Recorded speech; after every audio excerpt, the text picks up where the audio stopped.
Hi everyone. The beauty of chess is that if you have the right talent, your age, your gender, or your experience does not matter. Magnus Carlsen was just 13 years old when this game was played, and his opponent Sipke Ernst was twice his age. And he was also a grandmaster for last 6 years. But Magnus showed tremendous attacking power in this game and sacrificed piece after piece and won this game. And because of the style in which Magnus played here, this game came to be known as the Magnus Effect. In this game, Carlsen was playing with the white pieces and Ernst was playing with black pieces. Carlsen started with e4 and Ernst played c6, the Caro-Kann defense.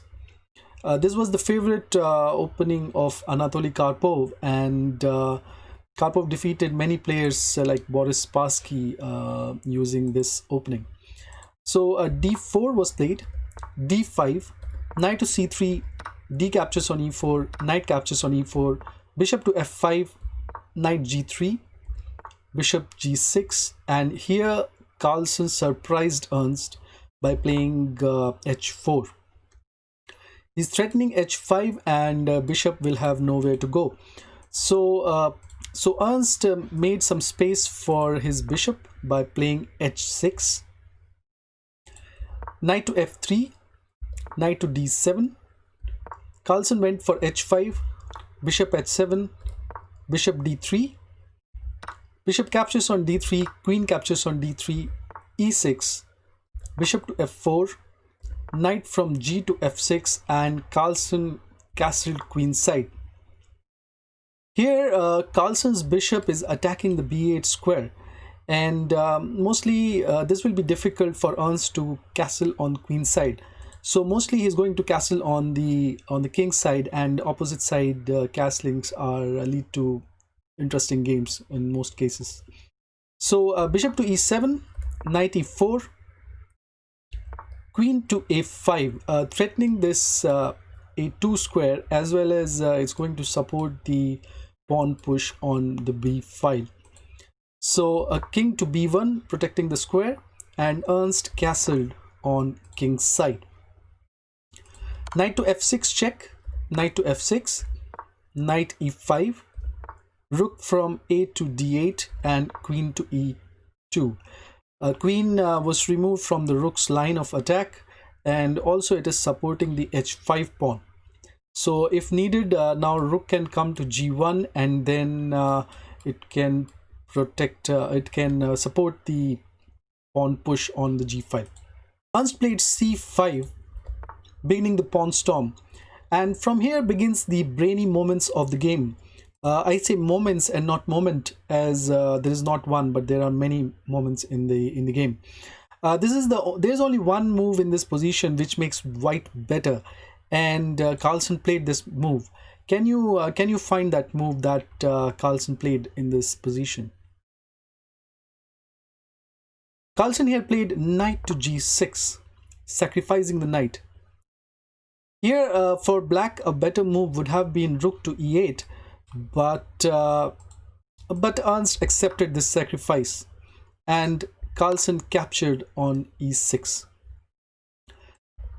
King to h8, and the question here is, will you capture this bishop on e7?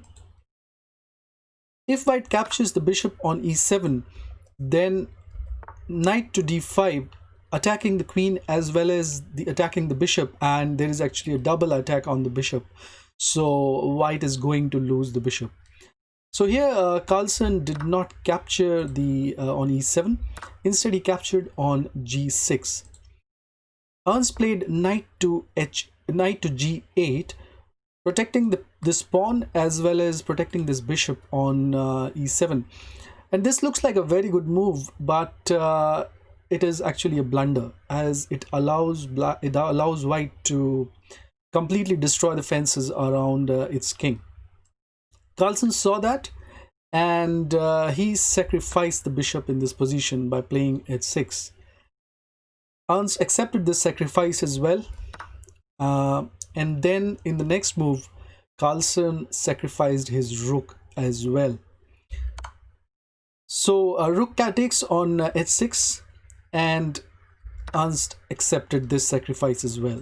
Ernst is like feeling like a god, accepting all the sacrifices given to him. And so after capturing the rook on h6, Carlsen captured on e7. Now Carlsen is threatening a checkmate on h7 square. The only way to protect it is to block the queen, so knight to f7 was played. G captured on f7. The threat now is queen to f6 check and rook to h1 mate. So king to g7 and rook to d3 was played. The idea is rook to g3 and then queen to h4 checkmate. So here Ernst played rook to d6. Another question, will you capture this rook on d6? If white captures the rook on d6, then queen to e1, and after rook to d1, queen to d1 checkmate. So Carlsen cannot capture this rook. Instead, he played rook to g3 and rook to g6, protecting. Queen to e5 check, king to f7, queen to f5 check, rook to f6, and this allows white to have a mate in one with queen to d7 checkmate. And black's queen is standing in a corner watching her king getting checkmated. So this was a very attacking game from 13-year-old Carlsen. I'm going to bring more such games for you, so please subscribe to the channel and also click on the bell icon to get all the notifications. And till the next video, have fun playing chess. Courageous signing off.